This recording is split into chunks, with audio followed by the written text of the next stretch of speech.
Mga kaibigan, welcome back. Eto, babalitaan ko po kayo sa unang laro ni Kai Sotto sa pagbalik niya sa Japan. Sa tune-up game nila kahapon, ang ganda daw ng nilaro ni Kai at kumpirmado. Starting 5 nga ang pambato natin. Simulan po natin dito para malinaw. Kahapon po, August 31, may tune-up game po pala ang pambato natin dito sa Japan.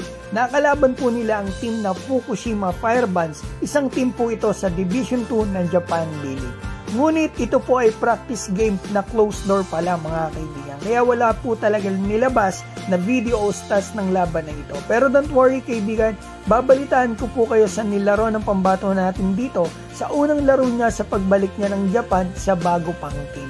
According po sa Japanese insider natin, ito mga kaibigan na translated na po ito sa English, Kai played very well and got a lot of points, rebounds and blocks. Ang ganda raw po ng laro ni Kai at madami daw pong puntos, rebounds at blocks. So at least nagka-idea tayo. Ang ganda na nilaro ni Kai kahapon. At kinumpirma pa po sa akin ng source natin na starting 5 daw po si Kai. Magandang balita ito na starting 5 ang pambato natin kasi ito malamang din mga kaibigan ang gamitin nila na starting 5 dito nga sa regular season ng Japan B-League. Yung dalawang pinakamatangkad, dalawang sentro ng team nila ay pagsasabayan dito sa regular season. Kai Sotto and Team Suarez. Mga kaibigan, sayang talaga walang video na nilabas o stats. Hindi po natin nakita yung unofficial debut ni Kai sa Koshigaya. Pero ang mahalaga mga kaibigan, maganda. Nalaman natin maganda nilaro ng pambato natin.